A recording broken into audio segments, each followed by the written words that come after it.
There was something that happened at the end of our show yesterday. I'm trying to get through a show without Aaron Rodgers. He makes it very difficult. He keeps going down these rabbit holes and making big proclamations and saying stuff, and it's newsworthy, so I end up talking about him. I almost got to the end of the yesterday's show, and I was almost through, and all of a sudden the story popped up. So basically, Aaron has said now he's going on a darkness retreat. He said, I got a pretty cool opportunity to do some self-reflection in some isolation. You notice with Aaron in the last few years, everything's some self-reflection. And then after that, I feel like I'll be a lot closer to the final decision. He's not going to have the final decision. It'll just get him closer to it. So first of all, I'm into meditation. I'm into therapy. I'm into spending time with yourself. I think we run around when we have kids sometimes and we become like taxi drivers and Uber drivers and this practice and that practice. We just don't give ourselves time to reflect. And then, the better parent, the better dad, the better person, the better employee. We don't give ourselves enough time. So I try to and fail all the time. But I'm for meditation. We're not used to it from star quarterbacks in the NFL. The Hollywood crowd, young people kind of self-absorbed, trying to manifest their destiny, hippies. It'd be a lot of people, you'd hear this stuff, and it just would be like, oh, yeah, totally, I get it. Star quarterbacks, not so much. So I really do think Brady and Aaron Rodgers are polar opposites. So, Tom's got a real close family. Aaron's sort of disconnected from his. Tom's all about structure and reliability and methodry, a method to the TB12 method. There's a methodology to it, and there's structure to it, and there's a repetitive nature to Tom Brady's career. And Aaron's sort of, he's a jazz musician sort of making it up and riffing. He often throws with his feet off the ground. He leaves us all sort of guessing. He's disconnected from his parents. We don't know if he'll be at the OTA. We're not sure when he's going to announce his retirement. And I think the downside to that isn't for Aaron. The downside of that is those around him. Whereas you could count on Derek Jeter, a lot of structure. Count on Elway, a lot of structure. Count on Montana, on Brady, on LeBron. They're totally committed, so you can count on them. Anthony Davis's issues are his fault. It's not LeBron. LeBron gives you the same effort, the same dude, the same work ethic, the same commitment every night. When you decide to be a jazz musician, ad-libbing, making it up as you go, it's not necessarily bad for you. It may be a better way of life. It is harder for those around you because they don't know what they're going to get in the offseason. They don't know what they're going to get on Sunday. They don't know what kind of mood you're in. They don't know how committed you are. It's very self-satisfying. It's not necessarily a bad way to live. It doesn't make him more or less human, but I understand trying to find yourself. But he has always been more of a jazz musician, whereas I know what I'm getting from LeBron, and that makes it easier to be a LeBron teammate. The reason he's struggling now isn't a LeBron issue, it's a front office issue.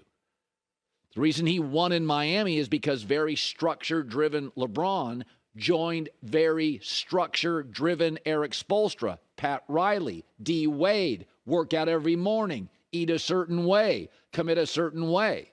So when you're kind of, ad-libbing it through life, it's not bad for you. It's disruptive to those around you who can't depend on you. I take pride in the fact I show up at the exact same time basically every day for 30 years doing this. It's not just about me. It's about everybody else knows he'll be here then. We can build the show then. We can do prep then. We can book guests then. It's about the people around you. And I think that's the difficulty with Aaron, and I think that's the position Green Bay's in right now. Everybody's just like on eggshells. Well, should we draft a young receiver? Will he be there for OTAs? Is he going to make up a decision? I've said this before. Most great careers are based on repetitive excellence. They're based on a methodology. And it's not just for the athlete. It's for the organization and the people around you. If you commit to me, then I can commit this draft pick to you and this money to you and this coach to you and this. With Aaron, it's hard. He's just sort of making it up as he goes. So I'm not opposed to meditation, But even in Hollywood, right? If you look at the great careers, Spielberg, Hanks, Cruise, Denzel, there's a certain commitment and dependability from them. Meryl Streep, go to all of them. There's a structure, and that allows people around you to go, okay, this is what we get from Denzel. This is what we get from Tom. Tom's a workaholic. He's really demanding, but he's demanding every day. He doesn't change on Wednesday. Loosey-goosey Wednesday. Tom doesn't show up Thursday. And that, I think, is the problem with self-reflection, manifesting your destiny, being a jazz musician. Everybody's just sort of all the time waiting to figure out what to do. And I think it makes it harder for organizations. This is why Mahomes was very smart. Remember what Patrick Mahomes did? Mahomes very early said, hey, I'll take less money. What did that send a signal? It's all about winning. I'm about winning. Mahomes structured a deal that was very, very team-friendly. That everybody, the GM, the owner, the coach, Travis Kelce, everybody now knew, I can't be a ball hog on money. The best player on the team is about winning. So it sends a message. Guys, if you're about the most money, Tyreek Hill, go play in Miami. If you're about the most money, go play somewhere else. In Kansas City, we're about winning. Tim Duncan, very early in his career, it's about winning. Brady about winning. Jeter about winning. Derek Carr, it's beginning now. I know you're convinced, many of you, nobody wants him. But the New Orleans Saints are the first on the list. They've flown him into town. I do not think this is a fit for Derek Carr for a lot of reasons. Number one, he's a West Coast guy. New Orleans, sort of a party, East Coast place. It doesn't feel like a right fit. Michael Thomas, very talented, incredibly difficult. I've been told that by two people that work or have worked for the Saints. Not a bad guy, can be difficult, can be moody. They're over the cap. Now, I do think there is a match for him, and I think it's in division. It's Carolina, an offensive coach, an agreeable wide receiver, and an excellent defense. It would all work. I think they have a little bit more cap space. But this is something I've said so often, it's obnoxious. I want an offensive coach. I want an offensive coach. The final four coaches in the NFL this year coaching are offensive coaches. Here we have in the NFC Championship, the AFC Championship, offensive coaches. And it's not as though I think you can't win with a defensive coach, but it is becoming very clear that defensive coaches in this league do not have the urgency. They don't get the urgency, how the sport is changing. Belichick just throws a defensive coordinator in with Mac Jones in year 2. What are you doing? I could look at Ron Rivera. I could look at all these defensive guys. Brandon Staley. I don't feel like those teams have an offensive identity.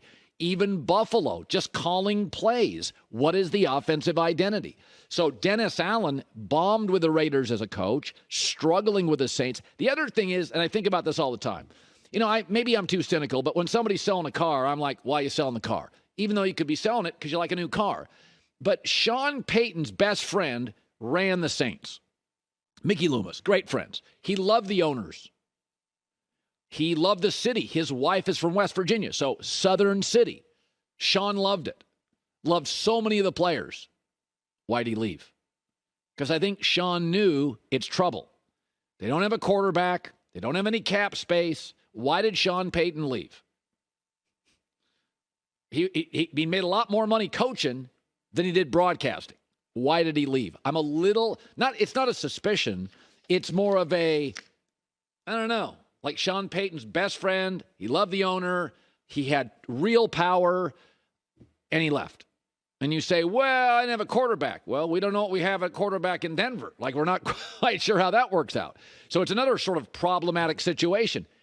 And another team that lacks cap space. So he was willing to take that job, but he left the other job where his best friend runs it. He doesn't know this GM. So, there's a lot of questions and obstacles in Denver. It's very similar to New Orleans. You got some really good defensive players. You have a quarterback situation you got to wrap your arms around. There's a lot of uncertainty, and you got to kind of figure it out, the jigsaw puzzle. But he left a place he loved and knew to join a place he doesn't know at all. He doesn't know Denver much. I talked to Sean about that. So I think the New Orleans situation is not good for Derek Carr. That one I don't like. Now listen, a lot of times somebody goes somewhere and you make your own reality. But he and Frank Reich, Carolina, agreeable receiver, cap space, very good defense. That feels like they'd win the division day one. That's what it feels like to me. It all kicks off Super Bowl Sunday at 1 p.m. Eastern on Fox. Hi, everybody. Thanks for watching. Subscribe here to get the latest from the show. Also, be sure to check out more of the best clips from The Herd or go watch a few segments from other shows on FS1.